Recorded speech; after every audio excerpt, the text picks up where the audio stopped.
110 సంవత్సరాల క్రితం ఆ కాలంలో ఆస్ట్రియా అనే దేశానికి సంబంధించిన ఒక యువరాజు, ఒక రాజు, అతను రోడ్డు మీద వెళ్తుంటే యవనస్తుడు వెళ్ళి అతన్ని చంపేశాడు, అసాసినేట్ చేశాడు. Archduke Franz Ferdinand Karl Ludwig అని మీరు చూస్తున్న ఈ ప్రిన్స్ ఆఫ్ ఆస్ట్రియా తన భార్య సోఫీతో కలిసి ఇద్దరు కూడా ఒక రోడ్డు మీద వెళ్తుంటే నేను ఇంతకు ముందు చూపించిన ఆ యవనస్తుడు ఈ వ్యక్తిని చంపేశాడు. ఒక పిస్టల్తో దగ్గరగా వెళ్ళి కాల్చేశాడు. ఇద్దరు భార్యాభర్తలు ఇద్దరు చచ్చిపోయారు. ఆ సంఘటన మొదటి ప్రపంచ యుద్ధం రావడానికి దోహదపడింది. అప్పటి వరకు కూడా మిలిటరీ పెరిగింది, ఇంపీరియలిజం పెరిగింది, నేషనలిజం పెరిగింది, ఇంటర్నేషనలిజం పెరిగింది. యూరోప్లో అంతర్లీనంగా ఉన్న కొన్ని సమస్యలు, దేశాలకి మధ్య ఉన్న కొన్ని సమస్యలు ఈ సంఘటన ద్వారా ఒక్కొక్క దేశం మరొక దేశం మీద యుద్ధానికి లేవడం ప్రారంభించారు.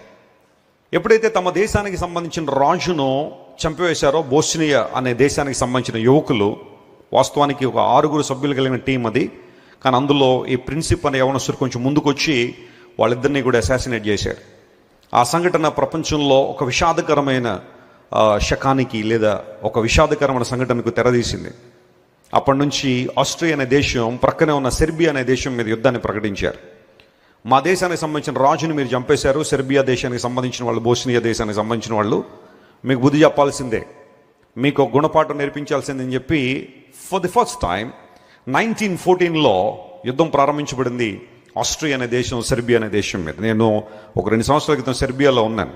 సెర్బియాలో అక్కడ జరుగుతున్న మీటింగ్స్లో దేవుని వాక్యం చెప్పడానికి వెళ్ళినప్పుడు ఆ సంఘటనలను ఆలోచన చేస్తూ ఉంటే ఆస్ట్రియా మొట్టమొదటిగా సెర్బియా మీద యుద్ధాన్ని ప్రకటించడం, ఆ తర్వాత జర్మనీ యుద్ధంలోకి వచ్చేయడం, ఆ తర్వాత మిగతా దేశాలు ఒక్కొక్కటిగా వారు కూడా యుద్ధాలు ప్రారంభించి 1914వ సంవత్సరంలో ప్రారంభించబడిన యుద్ధం 4 సంవత్సరాలు 4 years నాన్ స్టాప్గా కొనసాగింది.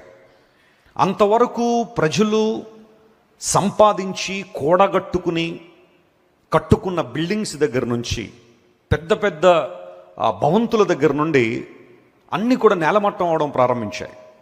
యుద్ధాలు కొన్ని పరిస్థితుల్లో ఎలా ఉంటాయంటే అంతవరకు జరిగిన అభివృద్ధినంతా కూడా మళ్ళీ వెనకకు తీసుకెళ్ళిపోయే పరిస్థితి. యూరప్ అతలాకుతలం అయిపోయింది, ఐరోపా ఖండం అంతా కూడా అతలాకుతలం అయిపోయింది. 4 సంవత్సరాల్లో సుమారుగా 1,10,00,000 మంది తమ ప్రాణాలు కోల్పోయారు. వారిలో ఏ ఒక్కరు ఊహించలేదు ఒక యుద్ధం అనేది వస్తుంది, ఒక వరల్డ్ వార్ అనేది వస్తుంది, ఆ యుద్ధంలో మనం చచ్చిపోతామని ఏ ఒక్కరు ఊహించలేకపోయారు. అందులో సామాన్యమైన ప్రజలు ఉన్నారు, చిన్నపిల్లలు ఉన్నారు, ప్రెగ్నెంట్ లేడీస్ ఉన్నారు, చాలామంది తమ ప్రాణాలు కోల్పోయారు. ఆనాటి లెక్కల ప్రకారం, అంటే 110 సంవత్సరాల క్రితం లెక్కల ప్రకారం సుమారుగా $196 బిలియన్ ఆస్తి నష్టం జరిగింది. ఎవరూ పూడ్చలేని నష్టం అది. $196 బిలియన్. 1 బిలియన్ అంటే 8,000 కోట్ల రూపాయలు. ఈ రోజున ప్రస్తుత మాదక ద్రవ్యంలో 8,000 కోట్ల రూపాయలు. $1 బిలియన్ అంటే మీరు ఇంటికి లెక్క పెట్టండి. $196 బిలియన్